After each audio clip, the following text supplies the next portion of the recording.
The news anchor's voice was background noise until I saw her, my wife, on a sunlit deck, champagne glass in hand, laughing.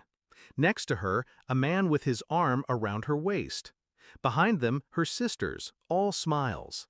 The camera caught them mid-toast, the sea stretching endless and blue behind them. The headline read, "Luxury Mediterranean Cruise Sails from Barcelona." I blinked. Once. Twice. My phone was on the nightstand. I checked the banking app. A fresh charge. Cruise trip. $8,742.15. On my credit card. I called her. "Where are you?" A soft breath. Then, "At work." I smiled at the ceiling. A thin, deliberate smile. "Enjoy yourself," I whispered. I ended the call before she could respond. And in that moment, still hooked up to monitors, IV dripping into my arm, I made my decision. I wasn't going to argue. I wasn't going to beg. I was going to end it. The heart monitor beeped slow and steady. My pulse was calm, but my mind wasn't. The images replayed in my head. Her head tilted toward him when she laughed. His hand on her lower back like it belonged there. Her sisters, accomplices in their silence. For months, I'd told myself she was just working late, that the weekend girls' trips were harmless, that the new perfume she wore wasn't for anyone else. But lies have a scent, and now I could smell them everywhere. I thought of the dinners I cooked when she said she was too tired to go out, of the bills I paid without asking, of the promises we made in a church she'd probably forgotten. And now she was on a deck chair with someone else, spending my money. I let the shock sink in, not as a wave, but as a stone, heavy, cold, settling deep. I didn't want her to know I knew. Not yet. I was discharged 2 days later. She didn't visit.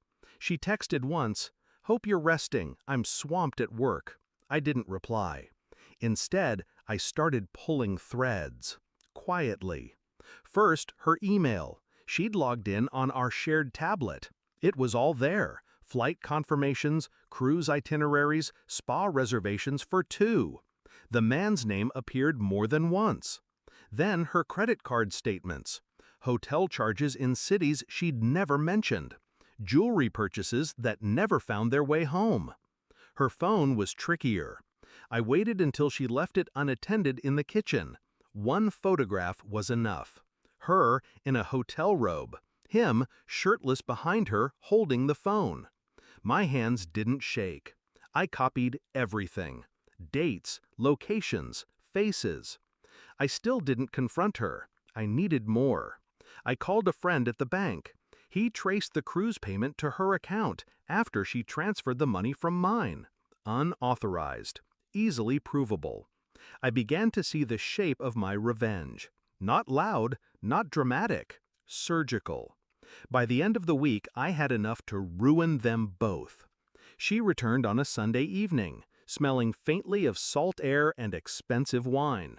"How's work?" I asked. She smiled, setting her bag down. "Busy. You?" I slid an envelope across the table. She opened it, pulling out photographs, printed emails, bank records. Her smile froze. Where did you—" I didn't answer. "It's not what it looks like," she tried, voice trembling. I leaned back in my chair, watching her flip through the evidence like maybe the pages would rearrange themselves into something less damning. She looked up, eyes wet, searching for anger, for shouting, for anything she could work with. I gave her nothing. The next morning, I made 3 calls. First, to the bank, filing a fraud report for the cruise charge. Account frozen. Second, to her employer. Anonymous tip about misuse of company time and funds, supported by time-stamped photos of her abroad during claimed work hours. Third, to her boyfriend's wife. She answered on the second ring. I didn't need to say much, just enough for her to know. By midday, my wife's phone wouldn't stop buzzing. She stood in the living room, pacing, muttering into the receiver, her voice rising in panic. I sat on the couch, coffee in hand, watching the performance. When she finally looked at me, her expression wasn't guilt, it was fear. Good. By evening, she'd packed a bag. She didn't say goodbye, just slammed the door behind her. I didn't follow. The apartment was quiet, the kind of quiet that feels like clean air after a storm. I walked to the window. Outside, the city went on as if nothing had happened. People hurrying, laughing, living. She'd think I wanted her gone. But the truth was simpler.